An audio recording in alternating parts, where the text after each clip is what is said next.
nom c'est Honorable Bogar Fomba, élu à Douila, membre de la commission de l'eau, de l'énergie et des mines.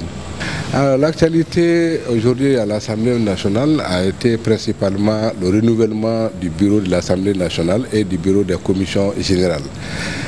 Comme vous avez dit, constaté depuis ce matin, c'est un moment très important dans la vie de notre institution qui est imposé par notre règlement intérieur qui demande à ce que le bureau de l'Assemblée soit renouvelé à chaque ouverture de la session budgétaire. Donc je pense que ça s'est passé dans une atmosphère fraternelle. Ceux qui devraient rester sont restés. Je pense que de façon générale, d'ailleurs, il n'y a pas eu beaucoup de bouleversements dans les postes par rapport à ce qui était là l'an passé. Il y avait 2 candidatures pour le poste de président.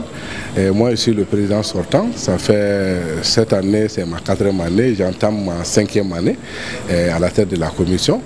Il y a eu une autre candidature nouvelle qui a été proposée par le groupe VRD. Et les commissaires de la commission mine ont décidé de la continuité avec mon équipe pour en tout cas les prestations, la qualité des services qui ont été rendus par l'équipe, mon équipe et moi-même pendant les 4 années. Et je les félicite beaucoup, je suis très reconnaissant parce que une chose c'est de bien travailler, l'autre chose c'est que cela soit reconnu.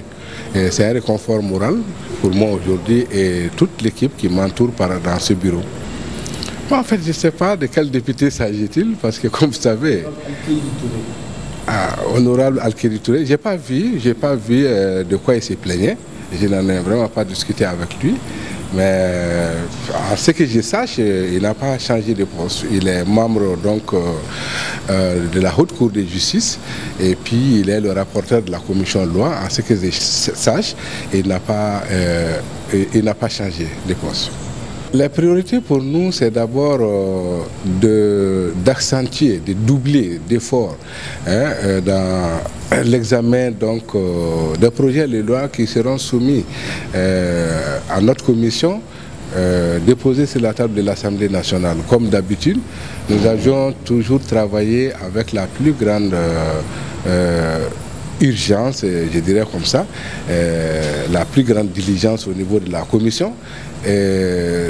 Mais ma priorité, c'est de consolider la cohésion et l'atmosphère en réalité très bon enfant qui a caractérisé notre commission pendant ces 4 ans, malgré l'hétérogénéité politique qui fait notre commission.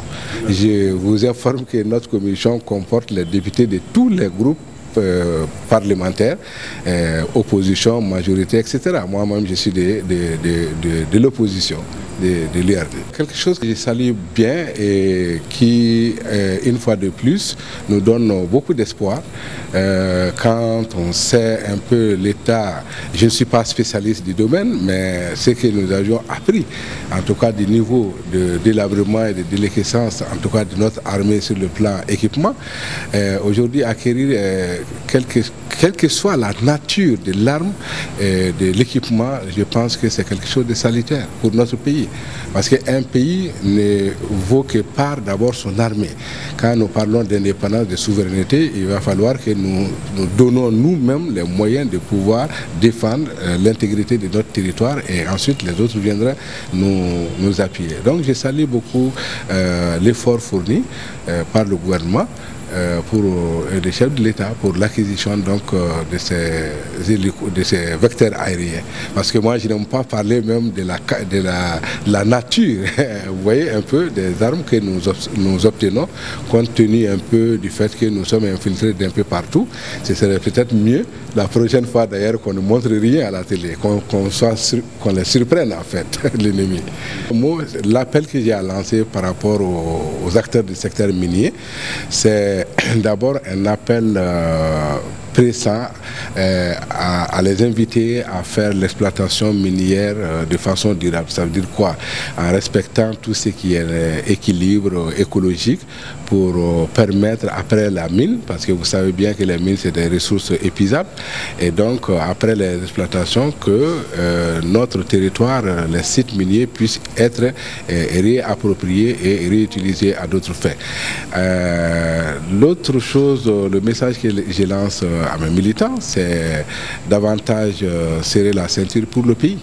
Nous sommes aujourd'hui dans une situation où je pense que au-delà des contingences politiques et partisanes, chaque Malien se doit aujourd'hui de tout faire pour que la paix revienne dans notre pays, la cohésion et même la destruction de la cohésion du tissu communautaire qui est aujourd'hui fortement entamé puisse s'arrêter là. Il ne faut pas qu'il y ait une érosion sociale de la cohésion dans notre pays, parce que notre pays, c'est un pays qui n'a jamais connu de fête communautaire. Nous avions toujours vécu en symbiose.